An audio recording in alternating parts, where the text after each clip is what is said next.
Yes, Swanand, the Here we'll study about epilepsy. Epilepsy is a disorder which occurs due to one or more chronic conditions of the body in which there occurs disturbed nerve cell activity in the brain. This leads to recurrent seizures in the person. It occurs due to one or more chronic conditions like the brain injury after a road traffic accident, which leads to disturbed nerve cell activity and uncontrolled nerve activity in the brain. It is important to differentiate between the words epilepsy and seizure. Epilepsy is a condition which occurs due to excessive and uncontrolled neuronal activity in the brain. This uncontrolled neuronal activity can be generalized or it can be localized to one area of the brain. For example, it can be localized to just the area of the brain which perceives the touch sensations of the body, or it can be localized to the area which controls the motor function of the body. It can also be localized to one of the areas like the visual and the auditory perception areas. Now, the result of the excessive neuronal discharge in one of these areas is called a seizure, and the type of the seizure will depend upon the area of the brain that is affected. Now, let's talk about the mechanism of seizure development.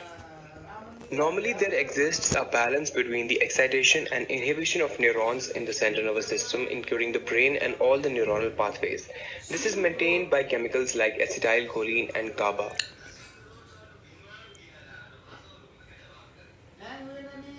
Seizures develop when a group of neurons in the brain becomes hyperexcitable. Now let's talk about the various types and classification of seizures and epilepsy. Seizures are broadly defined into two categories, the generalized and the focal seizures.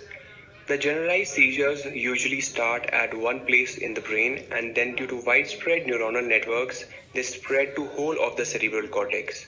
So the main characteristic of generalized seizures is their spread of the seizure.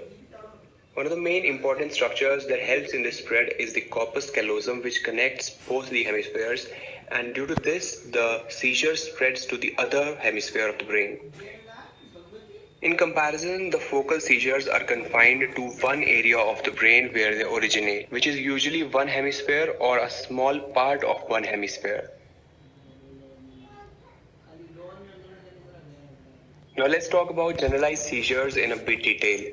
Generalized seizures are of many types, and one of the most common type of generalized seizures is the generalized tonic-clonic seizures. In generalized tonic-clonic seizures, there is widespread and uncontrolled neuronal activity in whole of the cerebral cortex. And generalized tonic-clonic seizures happen in almost 10% of the patients with epilepsy.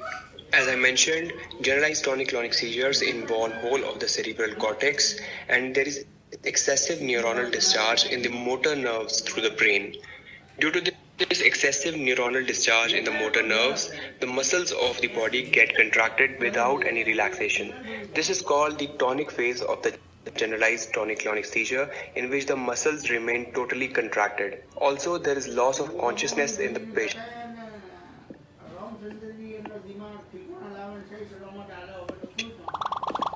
and tonic phase is characterized by many other symptoms, and one of them is the ictal cry, which is a typical sound produced by the tonic contractions of the muscles of larynx and expiration. One other characteristic of the tonic phase is the impairment of the respiratory drive, which causes the cyanosis in the patient. There is also tonic contractions of the muscles of the jaw, due to which tongue bites can occur. In addition to the increased motor activity in the nerves, there is also increased sympathetic discharge from the brain, which causes increased heart rate and blood pressure.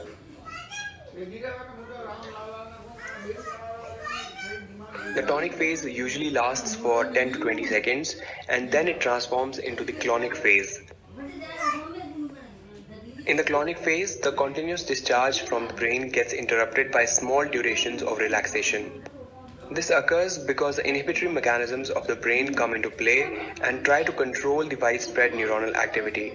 Due to this, there occur alternate muscle relaxations and contractions which cause spasm and jerking, and this is perceived as violent shaking of muscles. The clonic phase usually lasts for only 1 minute, and then it transforms into the post-ictal phase. The post-ictal phase is characterized by confusion, unresponsiveness, and muscular flaccidity in the patient. The patient usually remains in the post-ictal phase for 1 or 2 hours, after which he gradually transforms into the normal state.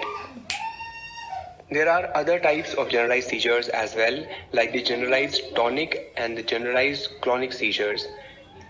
These type of seizures are characterized by symptoms of only the tonic and clonic phase respectively without transforming into another states. One another type of generalized seizure is called the generalized absence seizure. This is very important as it is the most common type of seizure in the children and it is considered due to a genetic abnormality in the children. Generalized absence seizures are characterized by sudden and brief loss of consciousness in the patients without loss of muscle tone. These seizures usually last only for seconds and there is usually no post-ictal confusion.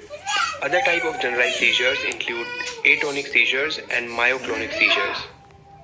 Now let's talk about the focal seizures. Like we just discussed, focal seizures usually remain confined to a particular area in the